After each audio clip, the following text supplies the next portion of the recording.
Mesdames et messieurs, bonsoir. Un fonctionnaire, un toit, on en a entendu parler. Des logements sociaux pour les populations en Côte d'Ivoire, on en a beaucoup parlé aussi.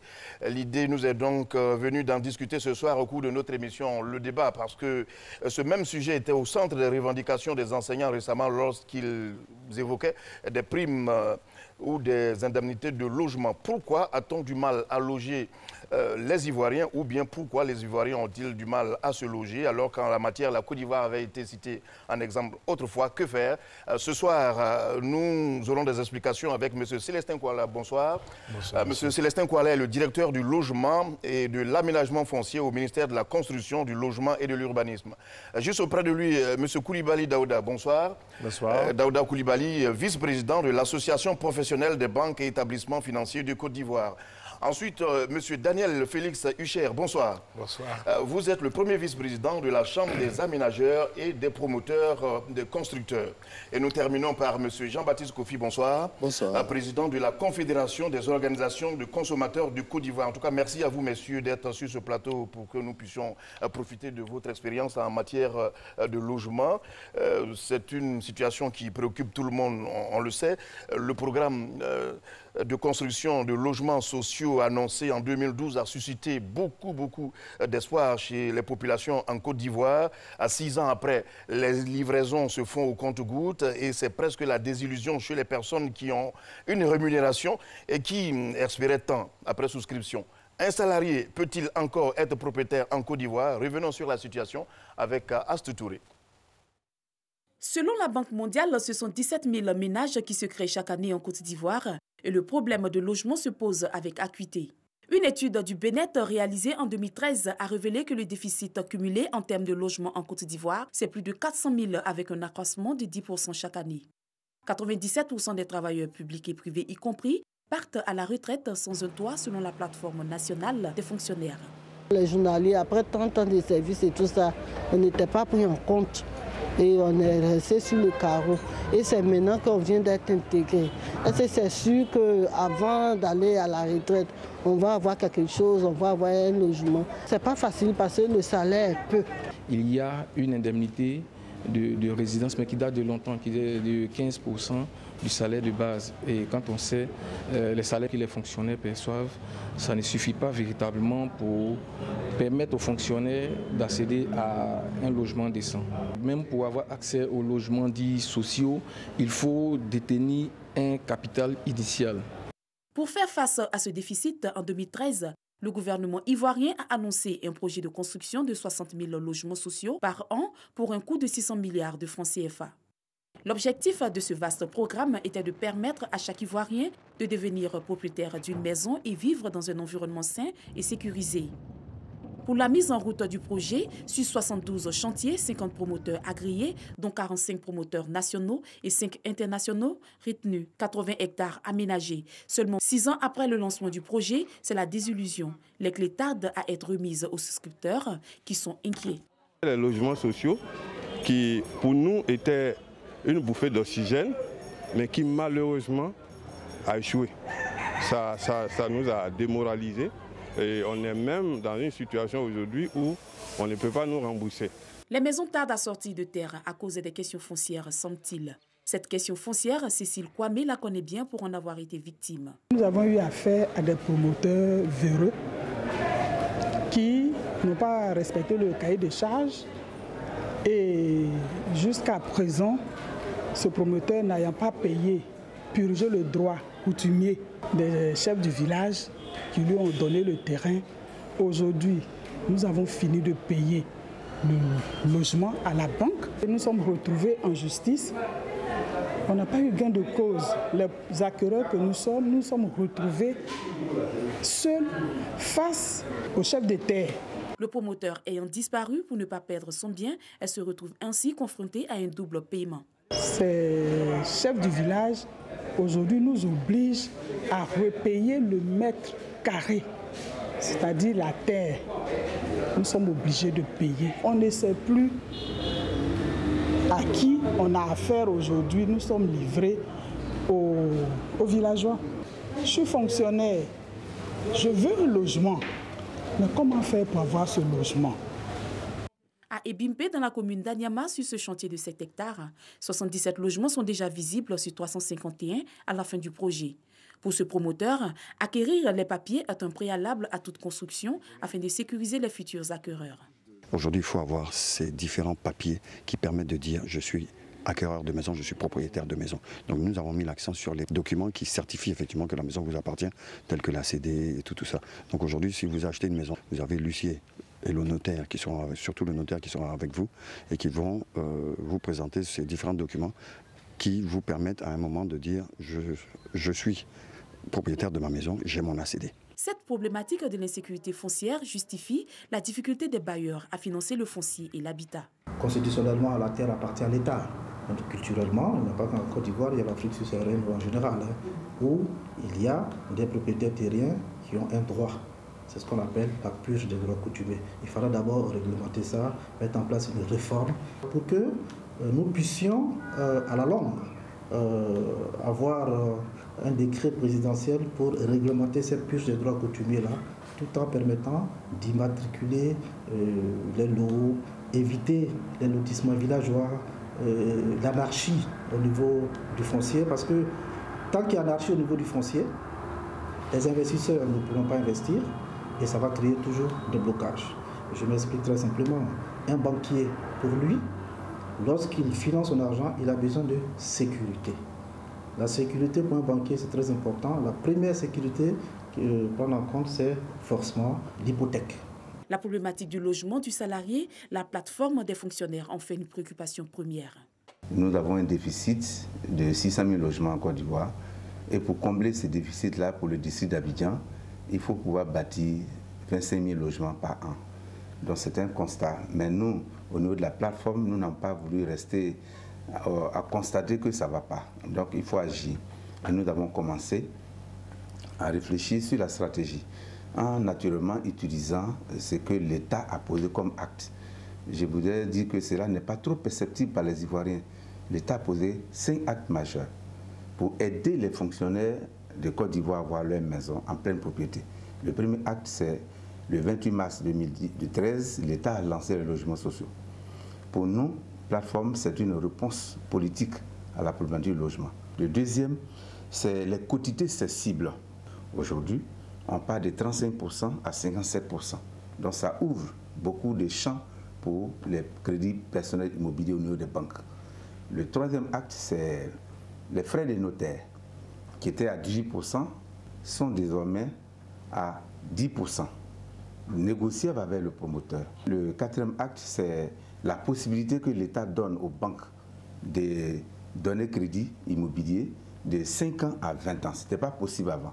Et puis le dernier acte qui est aujourd'hui sur la table des députés de Côte d'Ivoire, c'est le coût du crédit, le taux 5,5, c'est-à-dire très en baisse et qui permettra à beaucoup d'entrer. C'est pour ça que nous, au niveau de la plateforme, nous pensons qu'à partir des salaires 150 000 voire 200 000, quand la personne est jeune, on peut penser à un toit pour lui.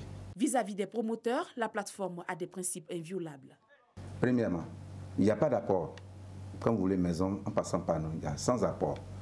Deuxièmement, les frais des notaires qui en réalité, parce que pour authentifier un bien, il faut un notaire. Et les frais de notaire sont inclus dans le montage du dossier. Et toutes les banques qui travaillent avec nous sont d'accord avec nous. Et puis maintenant, c'est quand la personne a intégré sa maison par le biais de son notaire, le notaire de sa banque, que les précomptes vont commencer. Créée en 2011, la plateforme enregistre plus de 4000 inscrits et plus de 200 acquéreurs.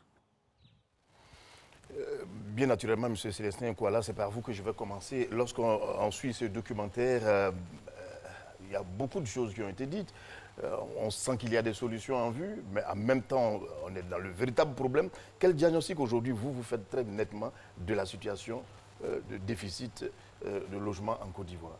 Bien, je voudrais vous remercier déjà pour l'opportunité que vous nous donnez de rassurer nos concitoyens sur l'offre en logement, offre à laquelle l'État participe. Mais je voudrais très rapidement dire qu'à travers l'élément que vous avez présenté tout à l'heure, nous avons retenu certains thèmes comme la désillusion, l'échec, les difficultés de remboursement et revenir là-dessus très rapidement pour dire que premièrement, le programme n'est pas un échec.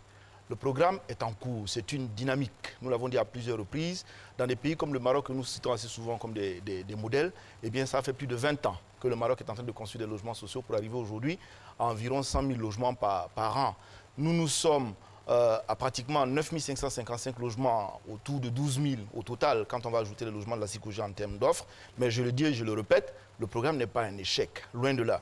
L'autre chose qui est importante également, lorsque l'on veut être remboursé dans le programme de logements sociaux, surtout, il y a des Ivoiriens qui sont venus vers nous en disant nous avons des problèmes de famille, etc. Et donc, nous souhaitons sortir du programme.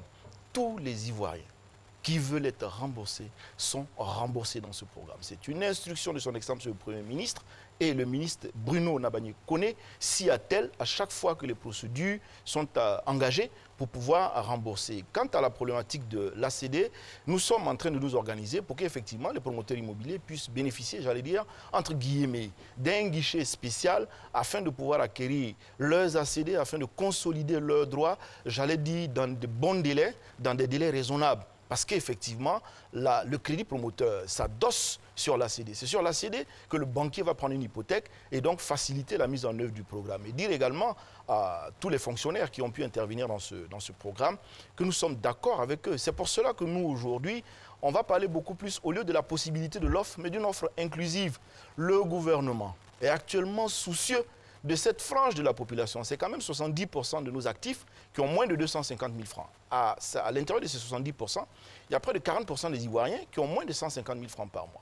C'est pour ça que, sur instruction du ministre, nous allons, dans les semaines et mois qui viennent, lancer la phase 2 du programme avec les locations-ventes. Parce qu'avec la location-vente, eh bien, on va éliminer dans une large mesure toute la problématique du crédit acquéreur. Quand bien même nous avons mis en place les 5,5 depuis février 2018, c'est-à-dire le taux d'intérêt le mieux que l'on puisse obtenir et allonger la durée de remboursement de crédit, nous allons lancer la phase 2 à travers la location-vente pour que les Ivoiriens puissent acquérir les logements beaucoup plus facilement.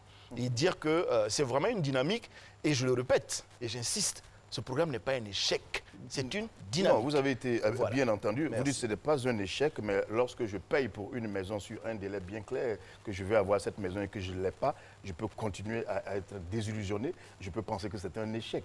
Je pense que ceux qui ont souscrit ont le droit de penser cela. Ce que je crois, c'est qu'il ne faut pas croire que c'est un échec pour une raison qui est simple. Si vous allez à Bassam, si vous allez à Senghor, si vous allez à Bingerville, vous allez trouver des Ivoiriens qui ont aménagé dans les logements sociaux à travers les premières tranches. Voilà, vous le dites, mais est-ce qu'il n'existe pas aussi des Ivoiriens qui, jusqu'à présent, attendent, certains attendent même d'être remboursés et que ce n'est pas fait? Ça aussi, c'est une réalité. Non, non, non. En ce qui concerne les remboursements, je voudrais être clair. Il n'y a pas d'Ivoiriens non remboursés. Il y a simplement que c'est une procédure administrative. Elle peut prendre un peu de temps. Ça peut créer de l'impatience. Mais il n'y a pas d'Ivoiriens inscrits au programme qui a demandé d'être remboursé. Sur la question, parce que les Ivoiriens n'avaient pas souscrit pour attendre. Ils ont souscrit pour avoir des maisons tout de suite qu'ils n'ont pas eu. Jusqu'à présent. Oui, mais la preuve, à moins de me tromper, combien de maisons on devait avoir par an? 25 000. Et combien en avons-nous construit jusqu'à présent par an? Je l'ai dit à plusieurs reprises. Il est clair que si l'on fait cette comptabilité mathématique, on ne va pas s'en sortir. Le programme des logements sociaux n'est pas fait pour être calculé de façon mathématique. Le gouvernement ivoirien, depuis 1985 jusqu'à maintenant, la SICOGI de 1952 à 2012 a construit pratiquement 41 000 logements. 20 ans plus tard, c'est-à-dire à partir de 2012, nous avons repris le programme des logements sociaux tel que c'était fait 20 ans en arrière. Vous êtes d'accord pour dire que dans cet élan-là, naturellement, on peut rencontrer des problèmes, on peut rencontrer des difficultés. Et donc, ça freine la mise en œuvre des différentes tranches. Mais ce que nous sommes en train de dire aujourd'hui, c'est qu'il y a eu quand même 5 000 clés qui ont été remises. Vous me direz, c'est largement insuffisant relativement aux annonces, mais je continue d'insister pour dire que ce sont des tranches. Lorsque vous n'avez pas eu votre clé dans la première tranche, il faut partir du principe que dans la deuxième tranche, dans la troisième tranche, eh bien, au fur et à mesure, vous pourrez acquérir votre logement. C'est ça qu'il faut. Très bien, je suis d'accord avec vous. On reviendra sur ce point. En fait, j'étais encore dans les promesses qui ont été faites de façon nette avec des dates. Et ces dates n'ont pas, à mon avis, été respectées. C'est d'ailleurs pour cela que... Mais on reviendra sur ce sujet. Très bien. Monsieur Daouda Coulibaly, lorsque le banquier regarde une telle situation, quelle est sa crainte? Qu'est-ce qu'il relève tout de suite quand on parle d'accessibilité au logement, quand on parle de déficit, et lorsqu'on pense que ce sont les banquiers qui ne donnent pas? Alors, la réponse est simple. Vous savez, en fait, pour un banquier, le crédit hypothécaire est le meilleur crédit. parce que ça vous fidélise un client. En général, le crédit hypothécaire, le prêt immobilier, comme on l'appelle couramment, c'est sur 10 ans, 15 ans, 20 ans. Dans certains pays, ça va jusqu'à 30 ans. Et en général, quand vous avez un client qui vous prend un prêt immobilier, vous êtes sûr de l'avoir sur cette durée-là. Contrairement à un crédit conso, où quand tu le rembourses, il peut partir, changer donc de banque. Parce qu'il y a d'abord les frais hypothécaires, on l'a dit, c'est autour de 10%, ce qui n'est pas négligeable. Et quand vous voulez changer de banque, vous êtes obligé aussi de faire une main levée qui va vous coûter à peu près le même prix. Et pour repartir chez un confrère, un collègue qui va vous reprendre 10%. Donc, pour nous, le crédit idéal, c'est le crédit immobilier. Alors, je pense en fait que dans l'élément, ça a été clair, M. Zoma l'a dit, donc M. Siriki l'a dit, le banquier a besoin de sécurité. Parce qu'en fait, les fonds qu'il gère, il est obligé, comme dit l'adage, de les gérer en bon père de famille. Parce que ce n'est pas son argent, c'est l'argent des épargnants, et il a le devoir de le gérer en bon père de famille. Et par rapport à ça, c'est une activité qui est aussi réglementée, donc il est obligé de respecter un certain nombre de process et de critères avant d'octroyer un crédit immobilier. Donc l'un des vrais problèmes, c'est l'ACD, donc la question foncière. Donc avoir un titre pour prendre une hypothèque, un crédit hypothécaire, c'est avoir un titre foncier sur lequel en fait on adosse une hypothèque. Mais malheureusement en fait donc ce n'est pas en tout cas il y a très peu de titres titrés, de terrains titrés dans le pays. Donc ça c'est un problème effectivement qu'il faut avoir, donc la question foncière. Et ensuite après donc derrière il y a le coût bien sûr. Il y a le coût, il y a, comme je vous dis, c'est une activité réglementée, il y a les questions de quotité cessible. La quotité cessible, c'est en fonction des revenus d'une personne. Il y a une partie que la loi estime qu'il doit conserver pour pouvoir vivre, pour pouvoir se payer, se nourrir, pour pouvoir prendre soin de sa maison, pour pouvoir se loger, pour pouvoir se déplacer. Et donc, quel en est le pourcentage? Alors, elle est en fonction donc, des tranches, comme il a été dit en fait tout à l'heure dans l'élément. Avant, c'était un taux unique de 33%, donc un tiers. Et là, en fait, ça part de 33 jusqu'à 57% en fonction donc, des revenus. Donc, les plus petits revenus, c'est un tiers. Et les grands revenus, c'est en fait autour de 57%. Donc, ça leur donne plus de capacité à emprunter. Mais effectivement, les maisons ont un certain prix qui font qu'aujourd'hui, comme la dame l'a dit, un fonctionnaire qui touche un salaire relativement modeste ne peut pas rentrer dans ces cases-là. Donc, effectivement, il y a une réflexion à avoir. Et il y en a un des éléments, une des personnes dans l'élément qui l'a dit, il faut avoir un capital de base qui vient en complément de votre crédit. L'autre point, ce qu'il faut dire, c'est que c'est aussi pour les banques ou pour la réglementation, aujourd'hui, la Banque centrale refinance les prêts immobiliers jusqu'à 20 ans. J'ai dit dans certains pays, on a cité le Maroc, on peut citer l'Europe. Effectivement, on peut aller jusqu'à 30 ans. À partir du moment où on est sûr que vous allez continuer à travailler, vous allez continuer à avoir une capacité à rembourser votre crédit. Donc, pour la banque, il n'y a pas de problème. Mais aujourd'hui, en fait, bon, la Banque centrale refinance jusqu'à 25 ans, jusqu'à 20 ans. Mais n'empêche que des banques prennent sur elles d'aller jusqu'à 25 ans, d'aller jusqu'à 30 ans en fonction de l'âge de la personne qui vient prendre donc, le crédit. Donc tout ça, en fait, bon, la banque, comme je l'ai dit, le crédit hypothécaire, c'est vraiment le crédit idéal. Et malheureusement, chez nous, ça représente à peu près moins de 2% du total des crédits. Au Maroc, c'est 30%. Dans les pays développés, c'est un peu plus de 50%. Donc, ça veut dire qu'on a du chemin à faire. Et nous, les banquiers, nous sommes très intéressés par ce sujet-là, parce qu'encore une fois, c'est le crédit par excellence pour une banque. Alors, il y a des réflexions à mener à ce niveau. C'est là que je vous interpelle, M. Hucher, en tant que vice-président de la Chambre des aménageurs et des promoteurs constructeurs. Vous n'arrivez plus à loger les personnes qu'il faut, les Ivoiriens. Et j'ai envie de dire, d'aller plus loin, vous a donné l'opportunité, vous, de loger des Ivoiriens que vous n'avez pas logés. Monsieur Fofana, merci de me donner l'occasion de répondre à cette question. Vous voyez, dès qu'on parle de logement, et c'est notre métier, on parle de choses de façon passionnée. Et quand on parle de choses de façon passionnée, quelquefois, on passe à côté d'une certaine raison, par définition. Voyez-vous, le programme présidentiel, c'est un programme. C'est donc une démarche. Une démarche qui a été extrêmement difficile à structurer et organiser. Vous voyez, pour que le programme présidentiel puisse entrer en vitesse de croisière, il faut pouvoir mettre 5 composantes ensemble et les faire fonctionner et marcher de façon coordonnée. Ces 5 composantes-là, c'est premièrement l'État.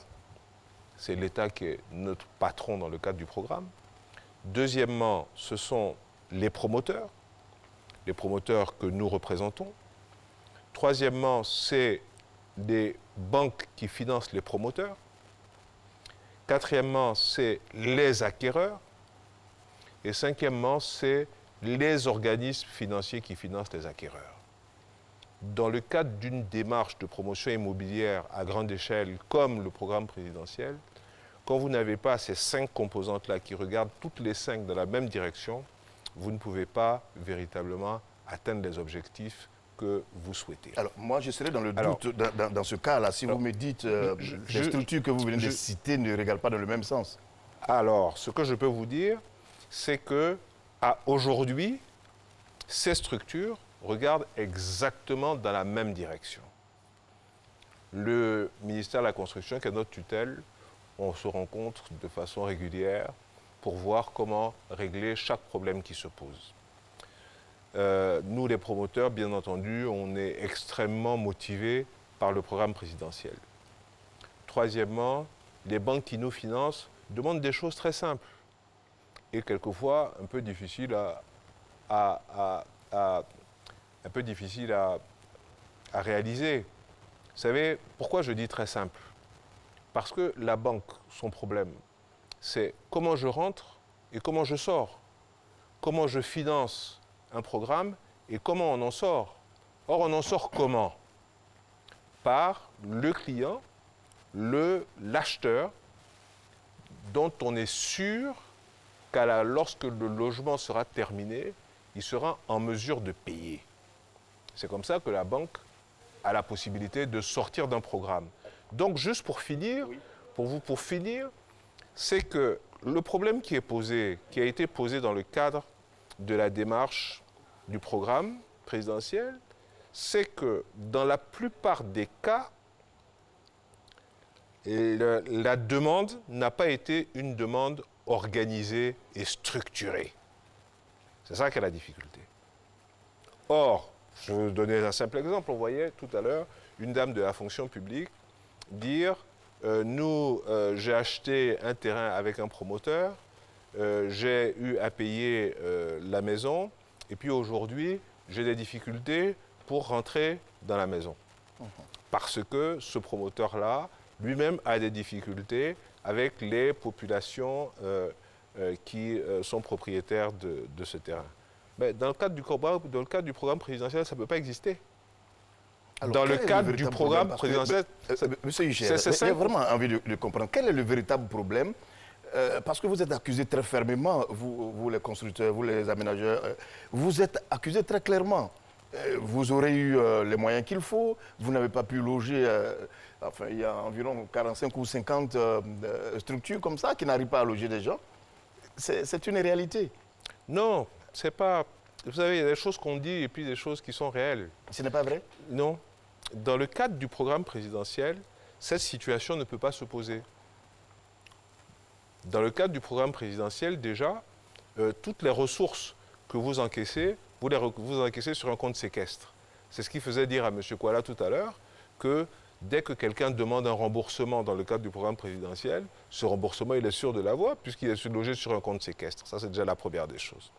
Donc la deuxième, c'est de dire comment on organise la demande. Moi, je suis heureux de participer à cette rencontre aujourd'hui. Le problème que nous avons et qui est posé à nous et qui nous revient en pleine figure à chaque fois, c'est notre incapacité à travailler ensemble. Comment vous considérez, comment vous expliquez que quelqu'un qui est fonctionnaire puisse acheter un logement hors du programme présidentiel? Ce n'est pas possible?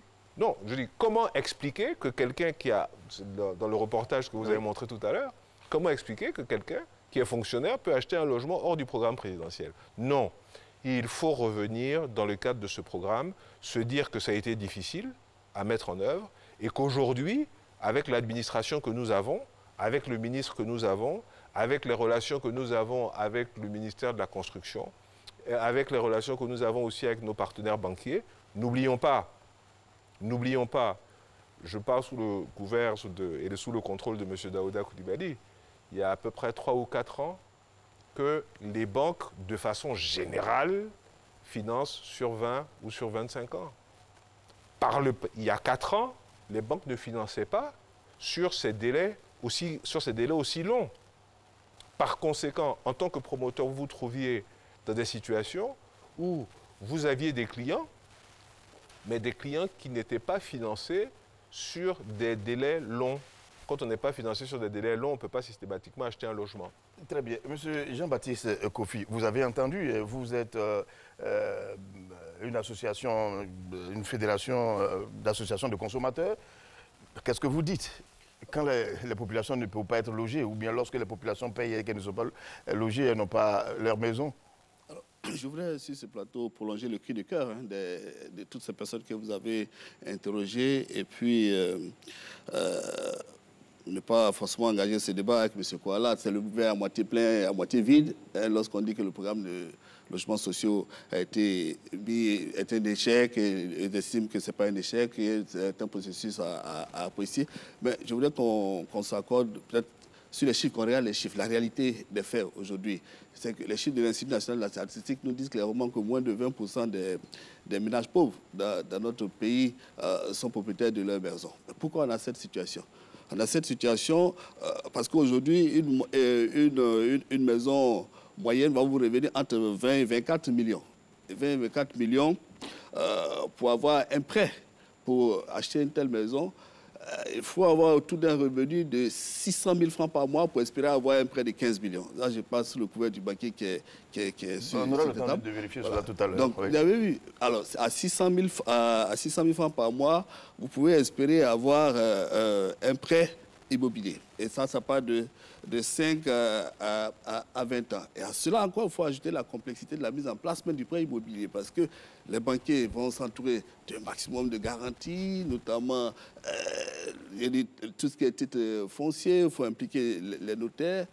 Et encore, il faut que vous ayez tôt ce prêt parce que vous devez pouvoir rembourser avant votre départ à la retraite. Parce que l'échéance en général que le banquier fixe, il le fixe avant votre départ à la retraite. Donc il y a un certain nombre de garanties qui rendent les choses assez complexes. Des prêts qui vont en général au maximum 50 millions qu'on peut vous octroyer. Donc en deçà de 15 millions, vous êtes en difficulté. Qu'est-ce qu'aujourd'hui les consommateurs font? Ils sont obligés de ruser un peu avec les banques. Un prêt immobilier, on a dit, vous avez vu le minimum qu'il faut comme revenu. Aujourd'hui, les consommateurs se retrouvent à tricher un peu, à prendre des prêts à la consommation qui ont des délais beaucoup plus courts pour avancer sur leur projet immobilier. Donc, on est obligé d'aller étape par étape. Et ça, c'est la réalité. C'est le quotidien des consommateurs que je voulais partager ici avec tout le monde. Oui, mais vous le dites, mais est-ce que ne pas être logé, ce n'est pas non plus la faute aux salariés qui n'utilisent pas son salaire correctement? Alors, je vous dis, les charges locatives représentent 20% des charges du ménage en général. Alors, quand vous voyez le niveau des salaires, tout le monde aspire à avoir un loyer. Tout le monde aspire à ne plus payer de loyer, mais à habiter sa maison. Mais la réalité nous rattrape quand on a tout le système financier qui est mis en place, des banques, les assurances. Quels sont ceux qui peuvent nous accompagner pour réaliser ce rêve? Tout le monde aspire, mais il y a la réalité du financement qui nous rattrape. Quand vous dites la réalité du financement, est-ce que vous êtes en train de dire, je prends un exemple simple, je veux dire que le crédit coûte cher. Le crédit coûte cher et il n'est pas... Entendu, il n'est pas gratuit. Voilà. Il n'est pas gratuit, mais tout de même, lorsqu'on a, 300 000, 400 000 comme salaire, on ne peut pas épargner pour acheter une maison? Alors, je vous ai donné tout à l'heure une moyenne. Je vous ai parlé de 20 et 24 millions pour avoir une maison de 3 à 4 pièces. Voyez-vous? Alors, quand vous enlevez les charges de loyer, quand vous enlevez l'électricité et tout ça, vous voyez que ce qui vous reste, en réalité, pour faire face à ce projet immobilier que vous avez, ce n'est pas toujours évident. C'est pourquoi j'ai dit les consommateurs aujourd'hui sont obligés de ruser avec les banques pour avoir des prêts. Et des prêts à la consommation qu'ils utilisent pour investir dans le... Vous semblez dire que tant qu'on n'est pas accompagné, on ne peut pas être propriétaire. Ah, ça, absolument, avec les salaires que nous avons. Monsieur Célestin, quoi, vous le pensez? Oui et non pour la simple raison que nous-mêmes, relativement à cette problématique-là, nous sommes en train de réfléchir avec les banquiers pour dire que le taux de bancarisation aujourd'hui il est de 20%. Au-delà de ça, les encours sur les crédits bancaires pour l'habitat sont autour de 12%, lorsque dans un pays comme le Maroc, ça tourne déjà autour de 70%. Ça veut dire quoi? Ça veut dire que nous avons besoin que les banquiers innovent davantage, que les banquiers soient un peu plus imaginatifs. C'est vrai qu'il y a ceux qui ont des salaires qui sont en deçà de 150 000 francs qu'il faut pouvoir aider, mais il y a tous nos compatriotes qui ne sont pas salariés, qui ne sont pas bancarisés, qui n'ont pas des revenus stables ou des bulletins de paie, mais qui peuvent mobiliser facilement à la fin de chaque mois 400, 500, 600 000. Est-ce que si on n'a pas un compte dans une banque, automatiquement on ne peut pas avoir une maison? Peut-être qu'on devrait réfléchir à comment est-ce que ce serait possible. Ce que nous faisons en plus des propositions que nous sommes en train de faire pour aider les banquiers, c'est de mettre en place un fonds, ce qu'on appelle par exemple un fonds de garantie pour les acquéreurs. Ce fonds de garantie pour les acquéreurs pour permettre aux banquiers de prendre en compte davantage encore tous nos compatriotes qui sont dans le secteur informel. Parce que c'est important, quand on parle de consommateurs, il y a beaucoup de nos concitoyens qui sont dans le secteur informel et donc qui n'arrivent pas à acquérir ces logements-là. Une fois que ces fonds-là seront mis en place, ce fonds de garantie sera mis en place et permettra quand même aux banquiers aussi de pouvoir s'adosser là-dessus et puis de faire des crédits. Je voudrais rappeler aussi à notre ami M. Kofi que dans le cadre du programme de logements sociaux, nous sommes allés de 5 à 10 et de 10 à 15, pas de 20 à 24. Ça veut dire simplement qu'aujourd'hui, avec l'effort du gouvernement, vous avez un promoteur qui est juste à côté de vous, il pourra confirmer ce que nous disons. Dans le cas des programmes de logements sociaux, au moment où nous parlons, les Ivoiriens peuvent acheter des logements à 7 millions, à 10 millions, à 12 millions, et pas forcément à 24 millions. Et donc, comme il l'a dit, peut-être qu'il s'agit aussi pour les consommateurs... 7 millions, 12 millions, monsieur quoi là? Absolument, 7, 10, 12 millions. Le programme des logements sociaux, c'est de 5 à 10 et de 10 à 15. Lorsque, pour un certain nombre de promoteurs, pour tenir compte de certaines situations, nous sommes allés légèrement au-dessus, eh bien, on n'est pas allé de 20 à 24. Et je voudrais rappeler aussi qu'il ne faut pas faire la confusion. Le programme, c'est les logements sociaux, économiques et de standing. Le promoteur est compétent pour faire des logements au-delà des 15 ou des 20 millions. Alors, en ce moment-là, vous êtes en train d'acheter des logements de standing. Nous, ce qui nous intéresse, c'est tous les Ivoiriens qui ne peuvent pas aller acheter au-delà de 15 millions. C'est pour cela qu'en plus du programme des logements sociaux, quand nous nous sommes rendus compte que même pour 5 millions des Ivoiriens qui n'y arrivaient pas, on a mis en place ce qu'on appelle le programme de l'EM, c'est-à-dire les lotissements équipements modérés, où on va faire une plateforme sur 88 ou 100 mètres carrés, et avec 2 500 000 francs, vous allez acquérir cette plateforme-là, qui est sur un terrain viabilisé, et où vous pouvez construire vous-même votre maison. C'est-à-dire qu'on a couplé la promotion immobilière et l'autoconstruction. Tout ça, et c'est quand même 1600 plateformes aujourd'hui qui ont été faites. Tout ça pour permettre à nos compatriotes qui ont moins de 5 millions, qui ne peuvent pas mobiliser ces 5 millions, d'avoir un logement. C'est juste pour vous dire, comme je le disais au départ, que c'est une dynamique qui est en cours. C'est une dynamique qui est en cours et nous, on continue de travailler, mais vraiment fortement avec les banquiers pour voir comment est-ce qu'on peut prendre en compte tous ces Ivoiriens qui sont en descente. Je vous assure, ce quoi-là, que je n'ai aucune raison de mettre en doute ce que vous dites. Mais tout de même, est-ce que vous pensez jusqu'à aujourd'hui que les LEM que vous avez annoncés, les Ivoiriens, y adhèrent véritablement? Non seulement ils ont adhéré, mais je vous assure que lorsqu'on échange avec les Ivoiriens, ce n'est pas ce qu'on entend. Non seulement ils ont adhéré. On dit qu'on ne peut pas avoir. On nous avait promis des maisons de 5 millions, mais il n'y en a pas du tout. Mieux que ça, non seulement ils ont adhéré, mais nous sommes dans une situation où nous avons plus de demandes que de disponibilité. Quelques années en arrière, nous vous disions, lorsque nous avons acquis les terrains, que la viabilisation de tous ces terrains-là, les VRD primaires seront réalisés. Aujourd'hui, les VRD primaires sont entièrement réalisés, par exemple, à Bingerville. Nous sommes en train de réaliser la station d'épuration, séparée à Bassam. Les travaux de VRD primaires ont été réalisés à près de 90%. C'est 40 milliards que l'État a dégagé. Si vous allez aujourd'hui à Senghor, le terrain est... Vous n'allez pas le reconnaître, parce que les travaux de VRD primaires sont autour de 60 à 65%. C'est ça l'État. Nous sommes lents, mais quand c'est promis, ça se fait. C'est ce que je ne cesse de vous dire. Nous sommes dans une dynamique. Évidemment, nous sommes conscients que le rythme, s'il était plus accéléré, il serait naturellement plus intéressant. C'est pour cela aussi qu'aujourd'hui, dans les réformes que nous allons apporter, on va passer à l'industrialisation de tout cela. Parce que sur le terrain, ce qu'on constate, c'est que la plupart de nos promoteurs construisent encore avec les moyens traditionnels. C'est-à-dire le système de l'agglo, des agglos et tout et tout. Or, il y a aujourd'hui des techniques de construction qui permettent d'aller beaucoup plus vite, de construire une villa en 72 heures, en 3 jours, de construire un immeuble collectif en moins d'1 mois, un R+8, etc. Et donc aujourd'hui, nous sommes en train de mettre toutes ces techniques-là en œuvre, de travailler avec les promoteurs pour qu'ils puissent construire beaucoup plus rapidement, pour que nous puissions avoir des industries de production des matériaux de construction rapides, afin que ce programme puisse être accéléré davantage encore. Voilà ce qui est en train d'être fait. Maintenant, je ne cesse de le dire, nous sommes conscients et nous comprenons l'impatience des Ivoiriens. Mais ça n'est pas un échec. Et ceux qui, sont inscrits oui, vous l'avez suffisamment dit. Auront naturellement leur Vous l'avez suffisamment dit, M. Kouala, mais j'ai envie de vous dire, écoutez la RTI et regardez bien nos images, vous saurez toujours qu'on vous apportera les informations là où on pense qu'il y a des déficits. Et c'est ce que nous sommes en train de faire. Je peux vous assurer que nous avons l'information. Et nous posons beaucoup de questions. Je vous assure que ce que vous dites, en même temps que nous entendons aussi. D'autre part, certaines personnes nous disent « Ah, ben, on n'est pas logé ». Mais dans tous les cas, d'ici la fin de cette émission, vous aurez à répondre à certaines questions qui sont encore... Tout à fait. Alors, M. Daouda Coulibaly, combien il ne faut pas comme salaire pour ne pas avoir de maison? Finalement, on ne sait pas combien il faut comme salaire pour pouvoir être propriétaire.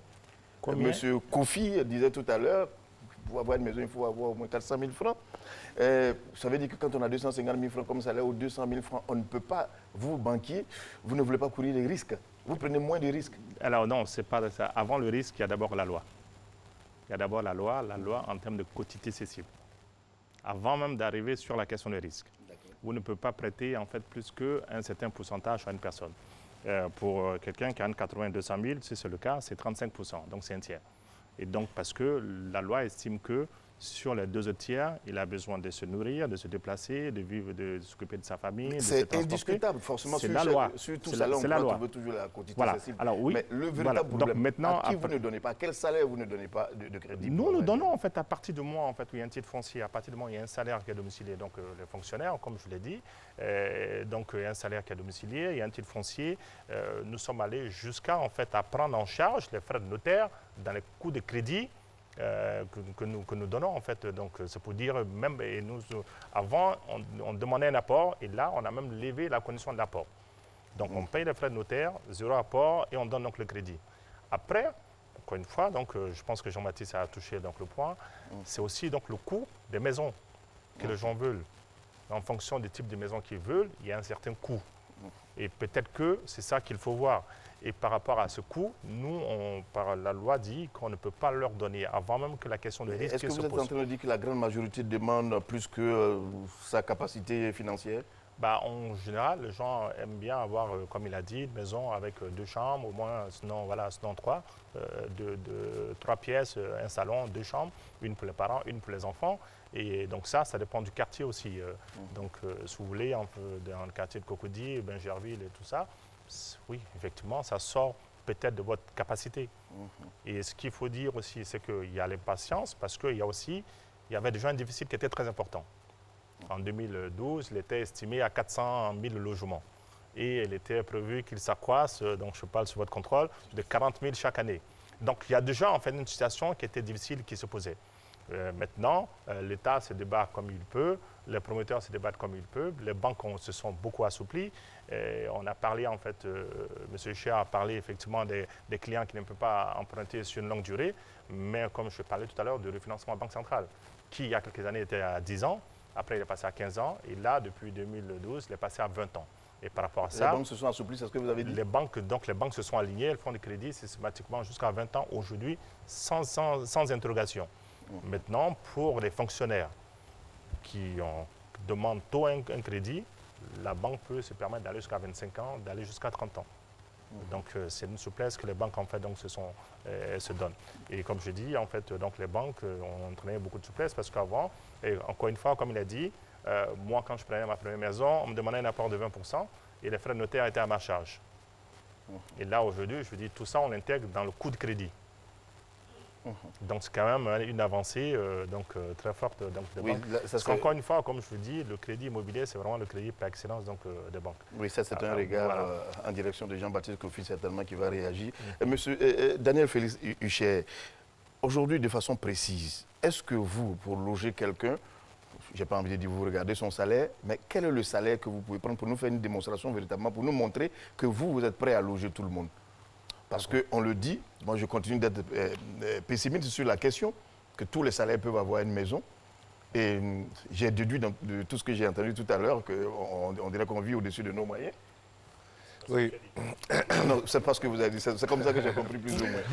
Non, mais après, peut-être avant qu'il ne réponde, si vous me permettez, sur les questions de ces personnes qui n'ont pas de revenus, on peut copier ce qui s'est passé dans certains pays.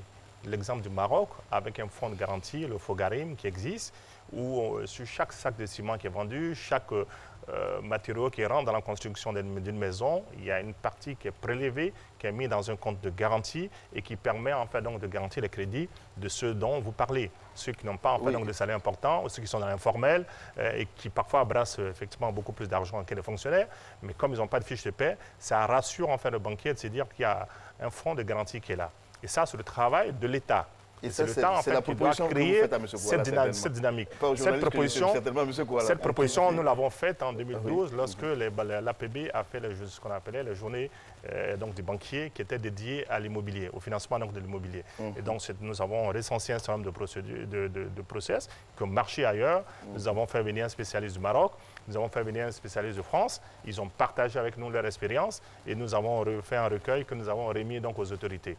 Donc après, derrière, peut-être pour aller vite, il faut peut-être regarder ce qui va mieux ailleurs et de l'implémenter pour gagner du temps. D'accord. Oui, M. Isher, pour répondre à la question précise que je vous ai posée, je voudrais avoir une maison avec vous, promoteur. Qu'est-ce que je fais? Si j'ai 150 000 francs comme salaire, j'ai 100 000 francs comme salaire, oui, parce que tout le monde a droit à un logement. Monsieur Fofana, en toute chose, pour apporter une solution, je pense que il faut aller d'abord du plus simple, et puis une fois que le plus simple est réglé, aller progressivement à s'attaquer à ce qui est le plus compliqué. D'accord. Voyez-vous, depuis tout à l'heure, on parle d'un déficit de 400 000 logements qui a dû augmenter depuis cette période. Peut-être qu'on est à 500, 550, 600 000. 500 000 en 2018. 500 000 en 2018. Il y a 200 000 fonctionnaires. Exactement 208 382 qui reçoivent un salaire de façon permanente, régulière, employés par l'entreprise, l'une des plus belles entreprises d'Afrique, qui est l'État de Côte d'Ivoire. Seulement 3% de ces fonctionnaires sont propriétaires de logements. Et si nous commencions d'abord par cela, je vais vous dire un truc très simple. Si demain, M. Fofana, on réussissait à organiser autour de la plateforme 100 ou 150 000 fonctionnaires, que nous, promoteurs, nous nous rapprochions de nos patrons, parce que c'est comme ça qu'il faut les appeler, M. Kouala, le ministre Bruno Koné, on vous explique qu'aujourd'hui, tout le monde regarde dans la même direction, en leur disant, voilà, nous à la Chambre, nous sommes prêts à monter un projet de 150 ou 200 000 logements pour loger les fonctionnaires. Ce projet, on l'appellerait un fonctionnaire, un toit. Ce que M.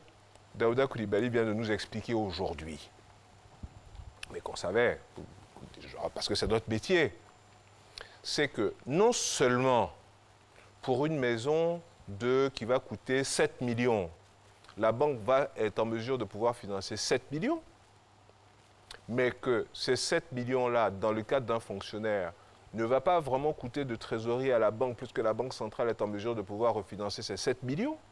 Comment voulez-vous que M. Daouda Coulibaly n'aille pas dans un projet comme celui-là? La grande difficulté auquel on peut faire face lorsqu'on aborde ce type de problème-là est d'oublier ce que nous avons déjà réalisé par le passé. Et qu'est-ce que je veux dire par là? Si la psychologie aujourd'hui est une référence, a été durant longtemps une référence, c'est parce qu'elle a bâti son programme de développement d'abord sur les travailleurs et sur les fonctionnaires. Les maisons de Cité des Arts, c'était pour qui? C'était pour les fonctionnaires. Les 220 logements, c'était pour qui? C'était pour les fonctionnaires. Villa Cadre, c'était pour les fonctionnaires, etc., etc. On a réussi ça par le passé et ça a très très bien marché. Nous, au niveau de la Chambre, nous disons aujourd'hui, devant la nation ivoirienne, on prend l'occasion de votre émission pour pouvoir le dire, nous sommes en train de finaliser une approche, un projet qui doit pouvoir s'adresser aux fonctionnaires en disant notre objectif est de créer 200 000 logements pour loger 100% des fonctionnaires. Et vous le pouvez? Avec ce que M. Kouala vient de dire, oui, on en a discuté déjà avec le ministre. L'idée, c'est qu'on augmente notre capacité de production en faisant sous-traiter un certain nombre de travaux, et puis qu'on utilise des techniques de production nouvelles. Mais, Monsieur Fofana, je vous dis, c'est un projet qu'on peut lancer la semaine prochaine. Oui, vous y avez pensé pendant longtemps, mais pourquoi vous ne l'avez pas fait? Mais parce que les conditions n'étaient pas réunies. Quelles conditions? Quelles sont ces conditions? Je vous disais que pour que cela marche, il faut que les 5 éléments regardent dans la même direction. Effectivement, vous les avez cités, l'État de Côte d'Ivoire, les promoteurs, déjà les financiers, les acquéreurs. Déjà aujourd'hui, je pense que chaque fonctionnaire sait qu'il a la possibilité de pouvoir avoir un crédit acquéreur. À partir du moment où son temps de travail permet qu'il puisse amortir ce prêt-là. Ça, c'est déjà un. On a dans notre groupe, on a dans notre association des logements à 7 millions, des logements à 6 millions. Des logements à 6 millions. C'est extraordinaire les chiffres que vous donnez, mais... Non, mais c'est des réalités, ça existe. La population continue de chercher des maisons. Non, mais parce que, c'est ce que je vous disais tout à l'heure, parce que nous n'avons pas de plateforme avec la demande qui est suffisamment structurée. Le problème de l'immobilier tel qu'il est posé aujourd'hui, je dis aujourd'hui, peut-être qu'il y a 4 ou 5 ans c'était un peu différent, mais le problème de l'immobilier tel qu'il est posé aujourd'hui, c'est que il nous faut absolument aider la demande à se structurer en pensant d'abord à la demande la plus accessible. C'est vrai ce que M. Kouala disait tout à l'heure. Tout le monde a le droit d'être logé.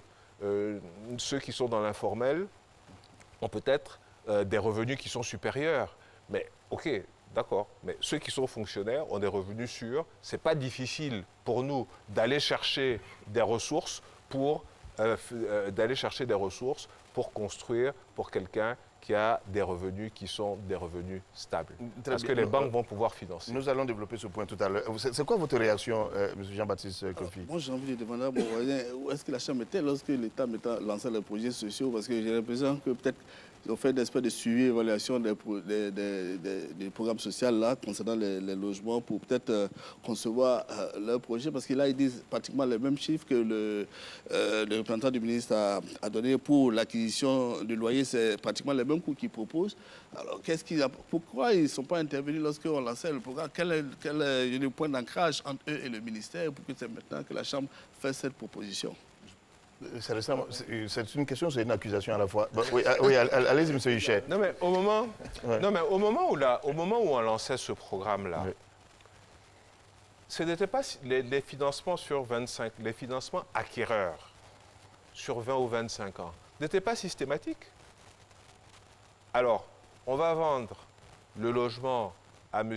X, mais comment réussir à démontrer à la banque que M. X va venir payer petit à petit le logement que la banque aura financé pour nous? Il y a 2 ou 3 ans, je ne veux pas citer de nom de banque, mais vous avez suivi à Noël dernier une banque de la place qui est partie sur des propositions de prêts un peu particulières. C'est des aspects qui sont des aspects nouveaux. Donc au moment où le programme a été lancé, on n'était pas à cette situation. C'est pour ça que je dis aujourd'hui, que nous disons aujourd'hui, dans le cadre de la Chambre, le programme présidentiel pour les logements économiques et sociaux et de standing arrive à un stade de maturité où nous sommes en mesure de pouvoir faire ce type de proposition. Chose que peut-être par le passé était un peu plus difficile. Monsieur Kouala, il y a eu des exemples de succès, j'ai envie de dire. Il y a eu la Sogefia qu'on a connue, il y a eu la Sikoji, il y a eu des locations-ventes. Pourquoi est-ce que ces exemples qui ont marché, on ne peut pas les répéter? C'est pas difficile, c'est pas difficile. Ah non, mais il ne faut pas nous le dire comme ça, M. Kouala. C'est juste que j'étais en train de vous dire que nous avons arrêté, nous, État de Côte d'Ivoire, d'être dans la production directe du logement à partir de 1985. Si vous regardez notre histoire récente, ça correspond exactement à la période de la crise économique. En clair, avant 1985, notre situation financière, nous, État, notre situation économique nous permettait de prendre en charge et le foncier et l'entièreté de la viabilisation pour, j'allais dire, mettre ces logements-là en œuvre. Ce qui s'est produit, c'est justement parce que notre situation ne nous permettait plus de le faire que nous avons arrêté. Aujourd'hui, qu'est-ce qui se passe? Le gouvernement du Premier ministre est en train de relancer le programme. Il y a beaucoup d'efforts qui sont en train d'être faits. Nous sortons quand même de près de 20 ans de crise. Je vous épargne les derniers détails des 10 dernières années. Donc nous sortons d'une situation de crise où le gouvernement est en train de relancer un programme. Donc évidemment, vous allez vous rendre compte qu'on est en train d'y aller par petites touches, mais on est en train d'y arriver. Aujourd'hui, c'est 40 milliards qui ont été mis dans les VRD primaires, mais nous sommes en train de rechercher 50 milliards complémentaires. À Songon, par exemple, quelques années en arrière, les villageois avaient barré le chantier. Ils avaient barré l'accès du chantier pour des questions de purge. Mais sur 11 milliards, nous ne restons de devoir aujourd'hui qu'environ 2 milliards 400 millions aux villageois de Songon. Ça veut dire quoi? Ça veut dire que malgré la difficulté, eh bien, nous sommes en train, l'autre chose qui est importante, nous sommes en train parce qu'il n'y a pas que le logement. Si vous regardez par exemple dans le programme social du gouvernement qui a été lancé récemment il y a environ 3 mois, vous allez vous rendre compte qu'on a mis en priorité, le gouvernement du Premier ministre Amadou Gon Coulibaly a mis en priorité la cité Ado et Bingerville dans le programme social du gouvernement. Mais dans ce programme social du gouvernement, il y a aussi toute la question de la problématique de l'eau potable, il y a toute la problématique de l'électricité, il y a toute la problématique de l'éducation, etc. Donc ça veut dire que nos moyens sont certes limités, mais nous faisons en sorte que tout puisse aller. L'autre chose que je voudrais ajouter, nous gérons suffisamment de risques dans le cadre du programme social, mais nous ne gérons pas le risque commercial. Monsieur le directeur général de la banque vous l'a dit tout à l'heure. Lorsque, ensemble, nous avons compris que le fonds de garantie, pour permettre à tous ceux qui sont dans le secteur informel, est important, pour que les Ivoiriens comprennent difficilement en compte, puissent être pris en compte, nous avons commencé à mettre tout en œuvre pour la création de ce fonds-là. Des propositions venant des promoteurs immobiliers relativement aux fonctionnaires, mais évidemment, nous allons participer, j'allais dire, avec beaucoup d'entrain et beaucoup d'enthousiasme, si cela est organisé. De la même façon, nous avons l'habitude de dire aux consommateurs, il vous appartient, lorsque l'État fait des efforts, de vous organiser pour participer également. Nous sommes dans une situation où nous sommes en train de relancer un programme. C'est pour cela que je dis, l'ensemble des acteurs doit participer. Il ne faut pas faire simplement des calculs mathématiques du genre, vous avez dit 60 000, on est à 10 000, etc. Non, ce n'est pas ça. Mais nous-mêmes, quelle a été notre participation? Comment a-t-on organisé les Ivoiriens pour que le risque commercial ne soit pas trop important pour les promoteurs ivoiriens? Je reviens sur la loi, par exemple, du bail à usage d'habitation. Je l'ai dit, nous avons fait voter cette loi. Mais il appartient aux consommateurs de prendre en charge, de se prendre en charge par rapport à un certain nombre de réalités pour que cette loi puisse être, je veux dire, ne pas trop souffrir à la limite. C'est la même chose aussi avec le programme de logements sociaux. Nous, État, surtout le ministère de la Construction, nous restons naturellement ouverts à toutes les propositions quant à l'organisation de la demande, quant à la structuration de la demande, pour revenir vers nous, pour que nous puissions regarder comment elle peut être satisfaite. C'est ça aussi, le jeu dans le programme des logements sociaux. Naturellement, si nous recevons des requêtes avec les fonctionnaires de notre pays, organisés dans des mutuelles, organisés dans des syndicats, etc., il n'y a absolument aucune raison que nous ne puissions pas, je vais dire, apporter des satisfactions à toutes fins utiles. Je rappelle que quand le programme a été lancé, c'est nous en 2013 qui avons pris l'initiative d'ouvrir les souscriptions pour dire aux Ivoiriens, venez vous inscrire. C'est encore nous qui sommes allés à Paris pour dire aux Ivoiriens de la diaspora, venez vous inscrire. Peut-on, dans un schéma comme celui-là, appeler les Ivoiriens mieux que cela? C'est ce que j'ai dit. Mieux que ça, aujourd'hui, on a créé le centre de promotion du logement social. Le centre de promotion du logement social est le tampon entre les acquéreurs et l'État de Côte d'Ivoire. Ça veut dire qu'on a mis en place un certain nombre d'outils, même si l'écosystème n'est pas tout à fait fonctionnel, parce qu'il reste encore des éléments à mettre en place, tels que le Fonds de garantie, l'Agence nationale de l'habitat, etc. Mais nous avons créé un environnement institutionnel à l'intérieur duquel les uns et les autres peuvent venir avec des propositions. D'accord. Monsieur Célestin Kouala, j'entends bien cela, mais je voudrais quand même dire quelque chose de naïf pour mieux comprendre. Est-ce qu'aujourd'hui, vous parlez d'organisation, l'État qui connaît le nombre de ses fonctionnaires, 208 000 et quelques, est-ce que l'État, une initiative ne pourrait pas venir de l'État pour loger ces fonctionnaires-là et puis prélever à la source, comme un pays que je ne cite pas a réussi à le faire, tous les fonctionnaires, pas un seul qui reste, logés au compte de l'État. Et puis, est-ce que c'est possible? bien sûr que c'est possible. Vous avez par exemple chez les policiers le fonds de prévoyance militaire, le fonds de prévoyance de la police, vous avez la MUGEFSI, vous avez la mutuelle des fonctionnaires, etc. C'est ce que je dis. Quand nous ouvrons les souscriptions, il leur appartient de revenir vers nous pour dire, bon, écoutez, nous sommes déjà regroupés. Mieux que cela, les fonctionnaires ont déjà cotisé dans un fonds ou bien les fonctionnaires ont déjà cotisé dans une mutuelle. Et bien, dans ces conditions-là, nous sommes disposés à, à participer. Dites-nous simplement comment nous pouvons faire. Parce que dans le programme des logements sociaux, il y a beaucoup d'entreprises privées où les mutuelles sont venues s'inscrire dans le programme des logements sociaux. Et donc, il est clair que l'ensemble de ces fonctionnaires, notre pays, qui sont organisés dans ces mutuelles-là, si elles viennent simplement d'abord vers les promoteurs immobiliers, et il y a une de ceux qui sont intervenus qui a dit qu'elle ne savait pas comment participer au programme. Mais c'est ce que je dis.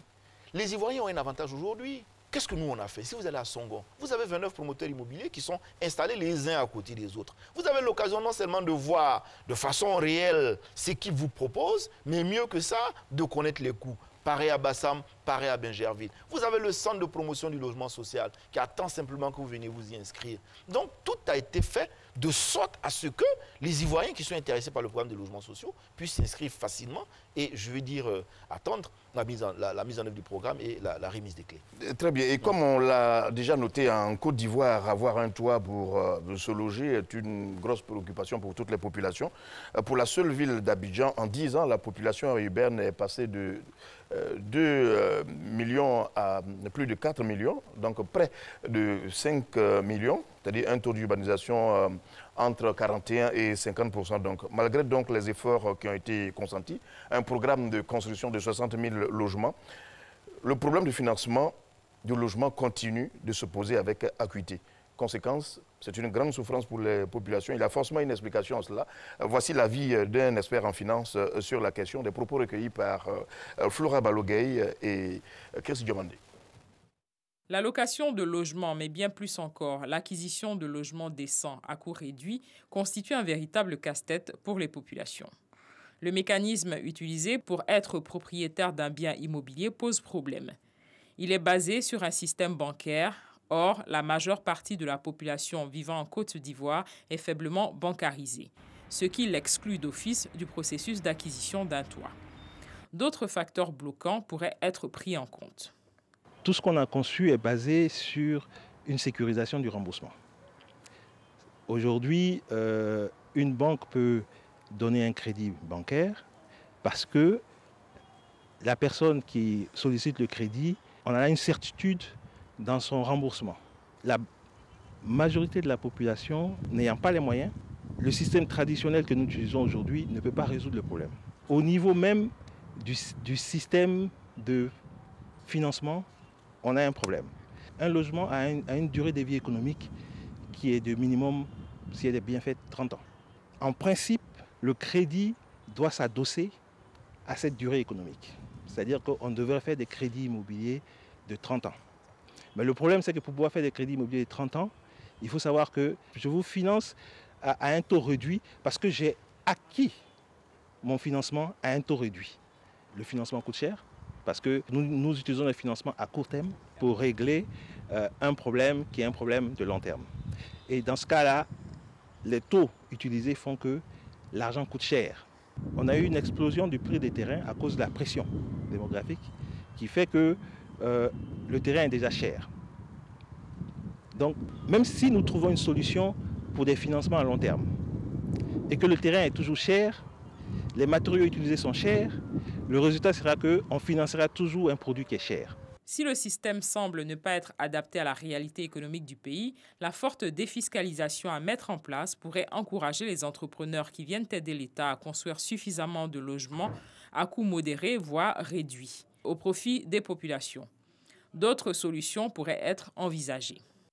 Tout le monde vient à Abidjan parce que le reste du pays ne suit pas l'évolution économique d'Abidjan. Donc l'État doit déjà penser à pouvoir faire une décentralisation, à pouvoir effectivement organiser, on va dire, la croissance du pays de telle sorte qu'on puisse étaler notre développement. On a des gens à l'informel qui ont plus de moyens que des employés qui sont dans une banque. Ces gens de l'informel, on n'a pas proposé un système qui leur permet de pouvoir rejoindre tout ce qui est produit formel, comme par exemple la capacité de pouvoir payer leur logement sur une longue durée. Donc il faut qu'on trouve une méthode pour pouvoir les inclure. Au niveau de la fiscalité, que notre État puisse trouver la formule pour qu'on puisse avoir beaucoup plus d'épargne. Parce que ça va réduire tout ce qui est investissement direct de l'étranger, tout ce qui est obligation qu'on va chercher à l'étranger pour pouvoir compenser cette situation-là. Une autre solution, on a eu des structures étatiques qui ont construit pour le compte de la population. Et le remboursement, c'est-à-dire de cet investissement, était fait en location-vente. Donc, il y a une possibilité de pouvoir étaler le règlement de l'acquisition sur une longue période dans un système de location-vente. On peut venir dire qu'on souhaite construire autant de maisons qu'on veut, mais si on ne touche pas, on ne réduit pas le coût du logement en Côte d'Ivoire, cette volonté est vaine. Et pour réduire le coût, on ne peut qu'agir que sur le prix du terrain. On peut aussi agir sur le type de logement qu'on est en train de proposer. On peut agir enfin sur, je dirais, le matériau. Les matériaux que nous utilisons peuvent sembler chers. Et quand on a ces trois éléments-là réunis, on peut maintenant mettre en place des banques qui sont dédiées à l'habitat, qui vont rechercher du financement court et le mettre à la disposition de tout entrepreneur qui voudrait construire. Toutes ces actions concertées pourraient redonner le sourire à la majeure partie de la population. Même si l'on ne peut occulter le fait que, comme le disent les experts immobiliers, tout le monde ne peut pas être propriétaire d'un toit. C'est une chute qui... oui, M. Kouala, c'est sûr que vous allez réagir. M. Daouda Coulibaly, plus vous expliquez, plus on nous dit que prêter de l'argent, ça coûte cher. Ça nous coûte très, très, très cher. Et oui. On donne toujours, les explications qu'on nous donne toujours, nous donnent l'impression que vous n'êtes véritablement pas prêt à lâcher du lest. Alors, je vais dire en fait, lorsque nous avons organisé donc, les journées de banquiers dédiées à l'immobilier, nous avons dit en fait qu'un des points clés, si on veut résoudre la question de logement, c'est les 3 F. Le foncier, le financier et la fiscalité. Donc ces points ont été plus ou moins abordés dans l'intervention de votre expert. Sur la question en fait, du foncier, effectivement il y a une pression énorme sur le foncier abidjan qui fait que acheter un moyen de terrain coûte excessivement cher. Donc ça renchérit le coût de construction. Tout à l'heure, M. Fischer pourra mieux en parler que moi. Après, il y a la question de la fiscalité qui rentre aussi en fait, dans le coût de la construction de la maison. Dans beaucoup de pays, sur ce qui concerne l'aspect logement, c'est défiscalisé. Donc de A à Z, que ce soit des ciments jusqu'au fait, aux matériaux de construction. Parce que c'est vraiment un volet social très fort et qu'il appartient en fait, à l'État de loger en fait, ses citoyens. Maintenant, pour ce qui concerne le financement. Alors le financement, je l'ai dit tout à l'heure, les efforts qui ont été faits par les banques. Mais ce que je peux en fait, ce qu'il faut savoir, il a dit quelque chose de très important, c'est que nous avons très peu de ressources longues dans nos pays. Et ça, c'est un fait très important. La Banque centrale nous oblige à avoir un ratio de couverture des emplois longs par des ressources longues de 50%, ce qui en fait est un point important. Et pour aller chercher en fait donc des Ivoiriens qui épargnent sur 5 ans, sur 10 ans, sur 20 ans, il y en a très peu. Il y a en fait donc les institutionnels, donc les assureurs, les caisses de retraite, qui elles effectivement ont l'obligation de placer sur le long terme. Mais comme toutes les banques leur courent après, il y a un coût. Aujourd'hui, si vous allez voir un assureur, vous lui dites placer un DAT chez moi à 5 ans, 1 mois pour bénéficier de la fiscalité en fait, que l'État a mis en place avec un taux d'IRVM de 1%, il vous demandera entre 5 et 6%.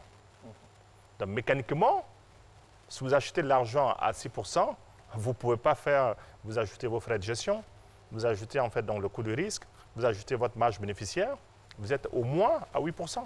Au moins.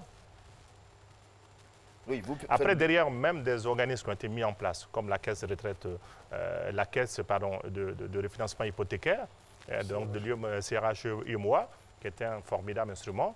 Mais quand vous allez emprunter, quand une banque va emprunter auprès de la CRH-UMOA, ce n'est pas loin de 6%. c'est 5,85, 5,95, 5,90. Est-ce que vous êtes en train de dire très clairement que vous ne pourrez pas arriver à 5,5 comme prévu? Alors, les 5,5 comme souhaité. Alors, les 5,5 sont conditionnés, bien sûr, par la mise à disposition des ressources à 2%, à 2,5%, 2,5% par l'État ou par d'autres organismes que l'État trouverait, donc des bailleurs de fonds qui accepteraient de mettre à la disposition donc, dans le CDMH dont vous parlez. Clair, à l'heure où nous parlons, vous ne pouvez pas aller automatiquement au 5,5. Sur nos propres ressources, ce serait difficile. Maintenant, sur des ressources dédiées comme le CDMH, qui lui est approvisionné par des bailleurs de fonds, qui eux donnent à l'État, prêtent à l'État ou font des dons donc, à l'État, qui le met à la disposition des banques pour financer donc, les loyers sociaux, donc les logements sociaux, pardon. Donc à partir de ce moment, oui, la banque accepte parce qu'il y a 2,5 points, 3 points de marge qui couvrent le coût de risque, qui couvrent la marge de gestion, qui couvrent la marge bénéficiaire. Donc, voilà, on va dire en fait à ces conditions-là, oui. Mais aujourd'hui, je ne trouverai pas de l'épargne sur 10 ans, sur 15 ans, à 2%, à 3%. Et donc, il est impossible sur les ressources clientèle. Quand je vois M. Hichel, je vois M. Kofi, M. Kuala ou vous-même, le compte épargne, qui est un indicateur, compte épargne, il est réglementé à 3,5. Déjà. Alors, donc, à partir de ce moment, et lui, c'est un compte à vue. À partir du moment où vous demandez à quelqu'un de placer sur le long terme, c'est normal, c'est la loi de marché. Il vous demande 5-6%. Et puis, à partir de là, vous ajoutez, donc, vous faites votre calcul et vous arrivez à des taux de 8-9%. Alors, je vous dis, ces taux ont quand même baissé, hein, parce qu'en fait, je vais donner un exemple. Bon, j'ai pris mon premier crédit immobilier à 16,75. Et donc, voilà, mais aujourd'hui, on parle de 8-9%. C'est vrai que ça reste encore beaucoup, mais après derrière, comme je dis, c'est conditionné par la question d'acheter donc les ressources, l'argent, pour pouvoir le mettre à la disposition des promoteurs, ensuite et des acquéreurs. Monsieur Hichel, tout à l'heure, il a dit clairement, c'est le foncier, c'est la fiscalité, quel est le problème qui se pose à vous véritablement pour construire le problème du foncier? En quel terme il se pose? Bon, très bien. Si vous voulez, prenez le district d'Abidjan. Le district d'Abidjan, comme vous l'avez dit tout à l'heure, c'est globalement 5 millions de personnes. Bon, si vous prenez un foyer, selon le dernier recensement de la population, ici en Côte d'Ivoire, c'est entre 4,5% de personnes. 4,5 personnes. Ce qui fait que si vous divisez les 5 millions par 4,5 personnes, il faudrait, pour loger les foyers dans le district d'Abidjan, 1 100 000 logements. Arrondissons pour faire simple, c'est 1 200 000 logements à Abidjan. Là, vous vous rendez bien compte que face à la pression de la croissance de la population, on augmente de 3% environ chaque année, la demande devient pratiquement écrasante. Sur ces bases-là, il y a deux possibilités. Un, dès l'instant où la demande en foncier devient très très forte, elle augmente, le prix augmente. La deuxième approche, c'est ce qu'on discute assez régulièrement avec M. Kuala et avec le ministère, c'est qu'il faut absolument trouver le système pour bâtir en hauteur. Donc, si vous voulez, la croissance de la population fait que les besoins en foncier sont de plus en plus importants. Deux, au niveau de la fiscalité, il y a beaucoup de réflexions et beaucoup de négociations qui sont en cours. Alors, je vais faire court pour ne pas trop monopoliser. Quand nous disons un fonctionnaire, un logement, on va dans la logique que l'ensemble des fonctionnaires intéressés dans le cadre de ce programme, les plus nantis comme les moins nantis, puissent se mettre ensemble. On puisse trouver le moyen de pouvoir les mettre ensemble. Pourquoi?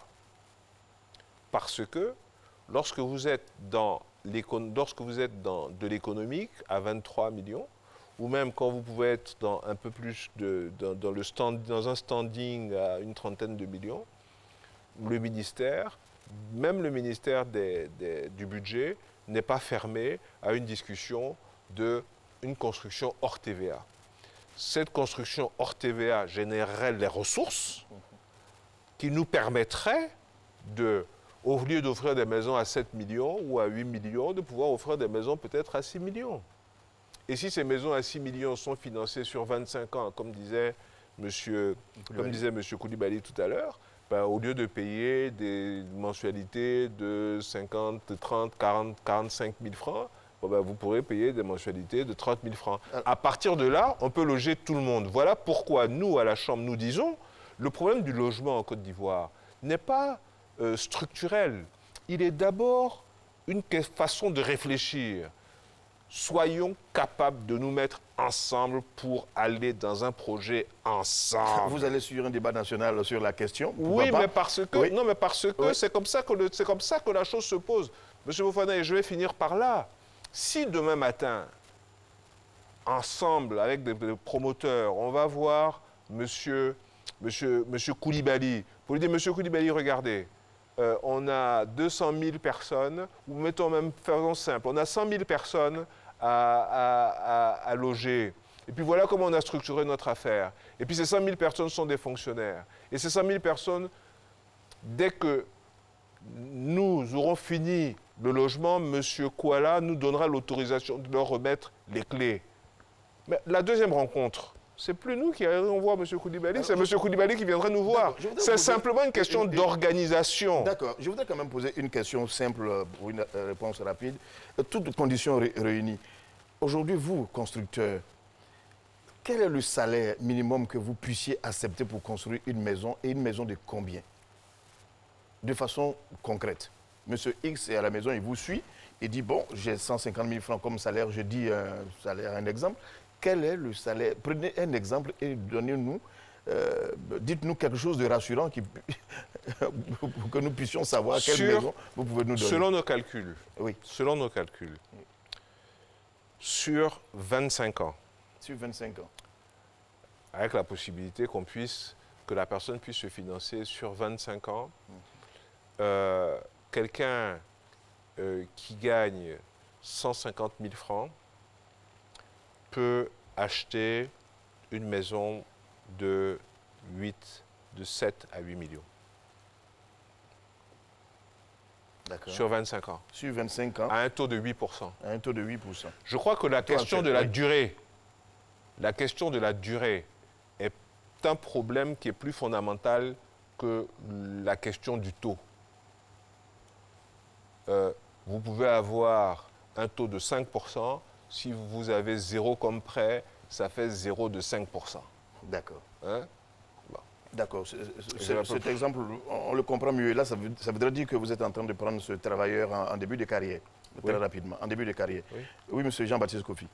Oui, alors je voudrais partager bien évidemment les propositions de mon voisin quant au fait qu'il est important de se mettre ensemble, parce que c'est ça la force des consommateurs. Nous sommes plus forts lorsque nous sommes ensemble. Et effectivement, quand nous nous présentons devant les bailleurs de façon organisée, et nous avons la possibilité maintenant, à ce moment-là, d'agir sur les prix et les coûts qui nous sont proposés. Donc nous partageons bien évidemment cette proposition.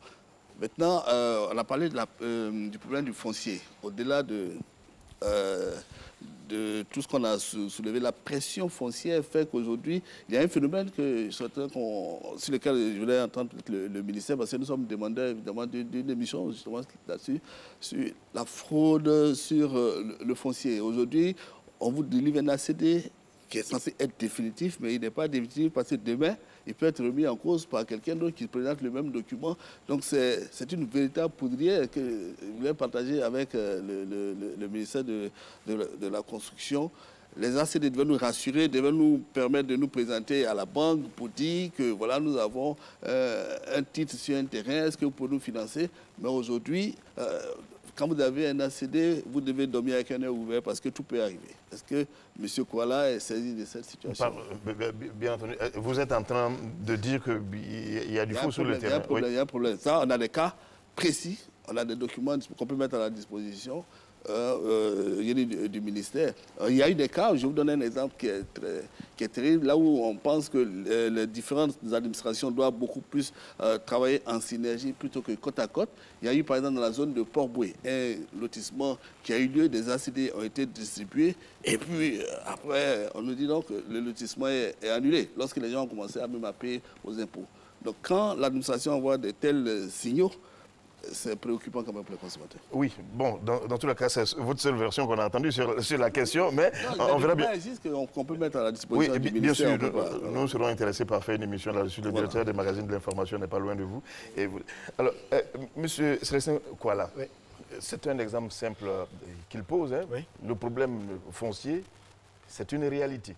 On continue de dire que les ACD qu'on reçoit souvent ne sont pas les vrais ou bien sont attribués à 2 personnes à la fois. Pour vous, c'est pas possible que ça arrive? Je voudrais le dire de façon très claire. C'est vraiment le dernier tour de table. Je voudrais le dire de façon très claire. La seule difficulté qu'on a sur les ACD, c'est le temps, j'allais dire, de production. Et là encore, c'est aussi, comme le disait notre ami Hucher, le fait que toutes les administrations doivent travailler en synergie, pour rejoindre M. Kofi, mais pas côte à côte, pour la simple raison que l'ACD ne dépend pas uniquement et exclusivement du ministre de la Construction. C'est important à savoir. Il y a une bonne partie concernant l'immatriculation qui va relever des compétences du cadastre et de la Direction générale des impôts qui ne sont pas du ministère de la Construction. Donc, ils vont, agir sur le temps de production de l'ACD. Et donc, c'est le principal problème que nous avons. Mais quant à la sécurité de l'ACD, je voudrais dire que c'est des cas qui sont extrêmement rares. Extrêmement rare. Je n'en connais pas personnellement. Quant à la lenteur, oui, ça, je conviens. Le lotissement d'Ibo Camon du côté de Port-Boué qui a fait l'objet d'annulation, je pense que c'est de celui-là que vous êtes en train de parler. Logiquement, même si le lotissement a été annulé, eh bien, à partir du moment où des droits ont été acquis, surtout lorsque ces droits ont été consolidés avec un ACD, il n'y a aucune raison que l'on revienne sur ces ACD-là. Ce qui peut peut-être être compliqué, c'est relativement à ceux qui n'ont pas encore consolidé leurs droits. C'est-à-dire ceux qui disposaient simplement, par exemple, d'une lettre d'attribution villageoise ou éventuellement d'une ancienne lettre d'un sous-préfet ou d'un préfet, etc. C'est peut-être à ce niveau-là qu'on pourrait avoir des soucis. Mais comme vous l'avez si bien dit, il serait bon qu'on puisse se reparler sur la problématique de l'ACD. Mais je voudrais dire simplement qu'en ce qui concerne le foncier, comme l'a dit l'expert financier, nous avons déjà fait beaucoup d'efforts. Les terrains qui sont acquis dans le cadre du programme de logements sociaux coûtent 2500 francs par mètre carré. 2500 par mètre carré. Il n'y a pas coût plus bas. On ne peut pas faire plus bas. Mieux que cela, le décret indique clairement qu'à l'intérieur du pays, les terrains que nous avons acquis vont tourner autour de 1600 à 1700 francs le mètre carré. Donc nous avons réglé la question du foncier. Aujourd'hui, c'est une nouvelle mise à disposition et de ce point de vue-là, monsieur le ministre est en train de purger, n'est-ce pas, les droits des détenteurs de droits coutumiers du côté de Nsouté à Bingerville avec 393 hectares, à Yaou sur la route de Bonois avec 400 hectares, à Bassam du côté de Mondoukou avec 300 hectares, à Oué 500 hectares sur la route d'Alépé, etc. Donc nous sommes en train, pour rendre les promoteurs confortables, d'acquérir du nouveau foncier. L'expert l'a dit, il y a aussi la question de la fiscalité, pour rejoindre les 3F. Sur la fiscalité, de façon indirecte, c'est pratiquement 385 milliards de francs CFA en exonération que nous avons, en guillemets, lâché ces dernières années-là pour permettre aux Ivoiriens pour avoir des logements à coût réduit. Et la dernière chose qui reste concernant ces 3F-là, c'est le financement. Le directeur général l'a dit tout à l'heure. Le CRH-UMOA, qui est basé à Lomé, qui est une institution internationale, refinance les banques qui sont au CRH à hauteur de 6%. Nous, État de Côte d'Ivoire, nous les refinançons à 2%, au CDMH. C'est la preuve que notre pays a fait beaucoup d'efforts relativement à la problématique du logement social. C'est pour cela que je ne cesse de dire que c'est une dynamique. C'est vrai qu'aujourd'hui, avec nos 20 milliards, on ne peut refinancer qu'environ 8 000 acquéreurs.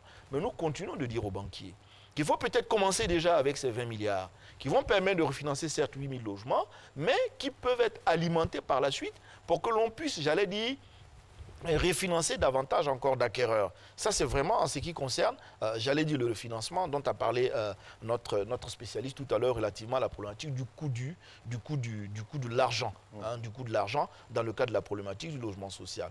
L'autre chose que je voulais ajouter, c'est les matériaux, les coûts des matériaux. C'est vrai qu'aujourd'hui, le ciment, par exemple, en Côte d'Ivoire, il coûte 3 fois plus cher qu'au Sénégal. Pourquoi? Parce que les intrants qui rentrent en ligne de compte dans la fabrication du ciment, nous, on en a moins. Pour ce que je sais, sous le contrôle des experts, il s'agit d'un matériau qu'on appelle le clinker. dont le Sénégal dispose, dont le Nigeria dispose, dont le Congo dispose, mais nous, malheureusement, en Côte d'Ivoire, n'avons pas suffisamment de clinker. Il s'agit aujourd'hui de trouver d'autres matériaux de substitution pour qu'évidemment notre ciment puisse coûter moins cher. Ce que nous avons l'intention de faire en termes de projet, c'est de mettre en place une centrale d'achat. Cette centrale d'achat va permettre aux promoteurs d'acquérir les matériaux à travers cette centrale avec un abattement d'au moins 15 à 20% du coût des matériaux. Ça nous permettra donc de baisser davantage encore le coût des logements, bien en deçà des 7 millions. Très bien, nous allons suivre cela. C'est vraiment le dernier tour de table. Monsieur Koulibaly, aujourd'hui, avec tout ce qui a été dit, toutes les analyses qui ont été faites, tout ce que vous avez entendu, quelle alternative aujourd'hui les banques ont pour rassurer ou bien pour, j'ai envie de dire, pour donner un peu de souris aux populations qui viennent vers ces banques-là? Non, je voulais tout simplement dire que c'est un sujet important pour les banques. Hein. C'est pour ça que dès la sortie de la crise, en 2012, les premières journées de banquiers ont porté sur la problématique du logement. C'est un sujet en fait, que nous regardons et comme je dis, c'est un sujet qui est très important pour les banques. On a donné l'exemple du Maroc qui fait 30% donc de total de crédit. Dans les pays développés, c'est 50%. C'est un crédit que nous avons envie de faire. Encore une fois, il faudrait en fait que les conditions soient très claires. Donc les 3 F dont on a parlé, on parlait effectivement de la problématique foncière, la sécurisation des titres fonciers, l'acquisition des terrains à moins de coûts. Et tout ça, ça permettra donc aux gens de pouvoir acquérir davantage le logement. Sur la question de la fiscalité, tout à l'heure, quand M. Huchet a dit qu'il faut que les gens travaillent ensemble, c'est très important. Le ministère de la Construction, le ministère de la Fiscalité, que tu puisses trouver en fait comment voir pour sur la partie logements sociaux apporter en fait des allègements qui puissent permettre aux populations d'acquérir le logement. Après, on a parlé du fonds de garantie. Dans plusieurs pays, c'est quelque chose qui marche très bien et qui permet aux gens de sortir de leur bidonville pour acquérir donc des logements décents. Si vous sortez quelqu'un de son bidonville, vous lui permettez d'acheter une maison, même si c'est 2 pièces, 3 pièces, je peux vous dire, on sait qu'il se battra pour garder sa maison parce qu'il n'aura plus envie de repartir vivre dans son bidonville. Et l'expérience l'a montré. Sur ce type de gens dont vous avez parlé, qui est de bas revenus, ou parfois les gens qui sont en informel, il y a parfois très peu de casse. Et ça, on en est conscient. Nous, les banquiers, nous en sommes conscients. Il y a très peu de casse parce qu'ils en font une question d'honneur, de garder leur logement vis-à-vis de leur famille, vis-à-vis de leurs enfants qui sont sortis des bidonvilles pour venir habiter dans une maison, dans un habitat, même si c'est un logement social. Et donc, il y a cette fierté-là qui fait que toutes les études ont montré qu'il y a très peu de casse. Donc, nous sommes prêts à regarder. Après, derrière, encore une fois, un crédit hypothécaire, c'est un titre foncier éclaté. Et là, en fait, je regarde vers M. Huchet. Il faut en fait aussi que les titres fonciers soient éclatés pour que nous puissions inscrire les hypothèques sur M. A, sur M. B, sur M. X. Et ça, c'est un vrai problème qui fait que nous avons des gens qui viennent nous voir, qui prennent capacité donc, de financement, on la leur donne, mais on ne peut pas passer à l'étape concrète parce qu'il n'y a pas de titre foncier en face. Et donc ça, un crédit hypothécaire, c'était un titre foncier en face. Partout dans le monde, hein. La Côte d'Ivoire ne fera pas l'exception. D'accord. Moi aussi, j'ai le regard tourné vers vous. Aujourd'hui, qu'est-ce que les aménageurs et promoteurs, constructeurs peuvent demander pour satisfaire les Ivoiriens? Monsieur Huchet, pour terminer. Alors, juste pour terminer, Monsieur Fofana, je voudrais profiter de ce plateau pour revenir sur la proposition que la Chambre des aménageurs et des promoteurs constructeurs veut faire aux fonctionnaires de Côte d'Ivoire. Nous leur disons solennellement, devant nos responsables, le ministère de la Construction, il faut savoir que c'est notre tutelle, nous disons, venez à nous, nous irons à la plateforme, de sorte que, dans les plus brefs délais, nous puissions signer ensemble un protocole d'accord. Ce protocole d'accord-là ayant pour objectif de construire à votre profit 200 000 logements dans le cadre du programme présidentiel de logements économiques, sociaux et de standing. Voilà ce que nous voulons dire. Et si nous aboutissons à cet objectif-là sur une période de 4 ou de 5 ans, ben c'est déjà 33% du déficit tel qu'il paraît aujourd'hui qui sera résolu. Et le fait de pouvoir faire de chaque fonctionnaire, un propriétaire de logement, va être la locomotive qui va tirer tout le reste de la demande. On a des logements de 5, de 6, 7, 8 millions à 23 millions, à 24 millions, etc. Dans le cadre de juste pour finir, j'ai déjà pris trop de temps, je veux dire, la Chambre des aménageurs et des promoteurs constructeurs, c'est Oribat, Promogym, Batim, Laurier, Rosier. Là, je suis obligé de... Non, je ne peux pas vous laisser dire ça. Ça s'appelle de la publicité. Je ne veux pas recevoir des factures de la RTSA parce que je comprendrai le sens. Alors, c'est juste... Alors, je m'arrête là. Ce n'est pas autorisé. Je ne savais pas que ce n'était pas autorisé. Non, ce n'est pas autorisé. C'est pas autorisé. Je m'en excuse. Très bien. Mais je m'en excuse. Mais ce que je veux dire, c'est que c'est les grands noms de la promotion immobilière ici en Côte d'Ivoire. Oui, vous êtes le spécialiste que vous êtes, nous avons appelé, mais on ne peut pas autoriser la publicité lors de cette émission-là. On vous adressera la facture plus tard. Monsieur Jean-Baptiste Kofi, qu'est-ce qui vous a satisfait lorsque vous avez entendu tout cela, ou bien qu'est-ce que vous ne voulez pas? Alors, moi, pour terminer, je voulais simplement souhaiter que le problème de logement ait une place de choix dans le programme social du gouvernement. Ça, c'est ce que nous espérons véritablement, que le gouvernement, l'État fasse un peu le bilan de son passage de bailleur à locataire. Souvenez-vous, aux années 80, l'État était beaucoup plus bailleur. Aujourd'hui, l'État est beaucoup plus locataire. Et cette situation de locataire, si vous regardez bien aujourd'hui l'offre et la demande de logement, même à prendre en location, quand vous regardez la demande, la composition de cette demande-là, vous verrez que l'État, les différentes administrations, des appendices partout dans les villages, ce sont des maisons destinées à usage d'habitation que l'administration occupe. Donc, ça fait que nous ne tirons pas le maximum de profit de cette loi qui a été votée en notre faveur. Nous nous trouvons en concurrence avec l'État qui utilise aussi des maisons qui normalement sont destinées à l'habitation. En plus de l'État, vous avez aussi des entreprises qui fuyant peut-être les difficultés du bail à usage commercial, se retrouvent également dans des maisons à usage d'habitation. Donc, cela crée une pression et cela est défavorable aux consommateurs qui sont les moins nantis dans la chaîne. En tout cas, après cette émission, c'est sûr que vous allez échanger pour que nous puissions avancer ensemble. Merci à vous, M. Jean-Baptiste Kofi. Merci à vous aussi, M. Daniel Félix Huchet.